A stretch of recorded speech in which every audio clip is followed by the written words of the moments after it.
처음 이제 배울 때는 주라고 배웠어요. 근데 솔직히 무지죠. 내가 왜 돈 들여서 그런 행동을 해야 돼. 처음엔 안 했어요. 한 2, 3년 배우고 나서도. 그리고 나서 주변을 다 둘러봤더니 늦가을에 걸음을 주신 분들이 계시더라고요. 다시 이제 배웠던 대로 해보자 해서 줬는데 그 다음 해 꽂는 결실이 좀 틀려지고요. 그 다음에 냉해 예방, 감사비료를 포기를 못하고 있어요. 자, 안녕하십니까. 안녕하십니까.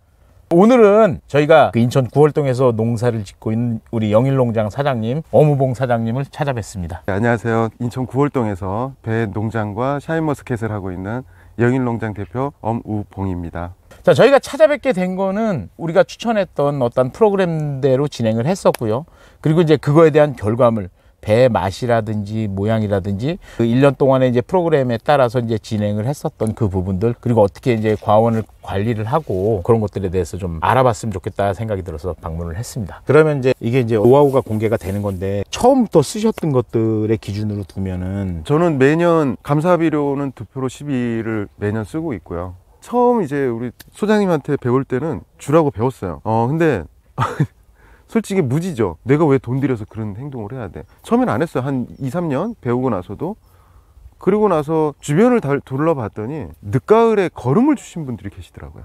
걸음을 이렇게 그에 받아놓고 묵혀놨다가 주셔요. 그래서 물어봤어요. 이렇게 왜 주세요? 그랬더니 내년에 얘네들도 먹고 살아야 되고 내년 준비해야지, 미리미리 준비해야지 하더라고요. 그래서 감사비료 개념이 아닌가라는 생각을 했어요. 저는 걸음을 안 주니까 이걸 어떻게 해야 될까 하다가, 그러면 듀프로를 한번 줘보자, 다시 이제 배웠던 대로 해보자 해서 줬는데 그 다음 해 꽂는 결실이 좀 틀려지고요. 그 다음에 냉해 예방, 저희 중부지방 인천도 그렇고 전국적으로 냉해가 많이 오는데, 저희도 냉해 옵니다. 냉해 오는데 다른 집에 예를 들어서 100을 기준으로 잡으면 저희는 한 50% 정도밖에 안 와요. 그리고 냉해가 왔어도 꽃을 밀어줘요. 지금 3년째 저희가 냉해가 계속 들어와요. 뭐 저희뿐만 아니라 안성 다 전국 지방에 수확량은 줄지 않았어요. 그래서 지금 뭐 저는 포기를 못 합니다. 일단은 그 듀프로에 대해서는 감사비료를 포기를 못 하고 있어요.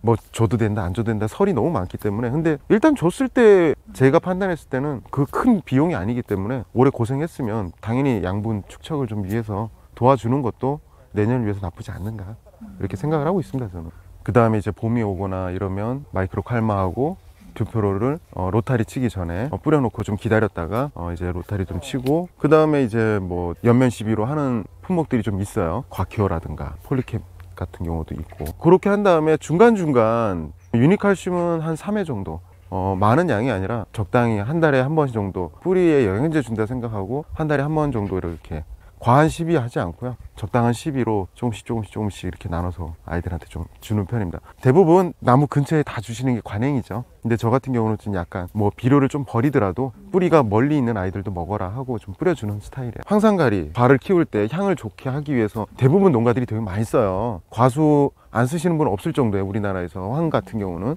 그래야 향이 나니까. 그 다음에 가리를 넣어서 좀 배를 키워야 되는 상황이고, 그래서 대부분 중간에 많이들 쓰시는데 저 같은 경우는 안 써요. 듀프로 가지고 다 해결을 해요, 그냥. 그리고 유니칼슘 가지고 과를 튼튼하게 만들고, 저는 이런 스타일이에요.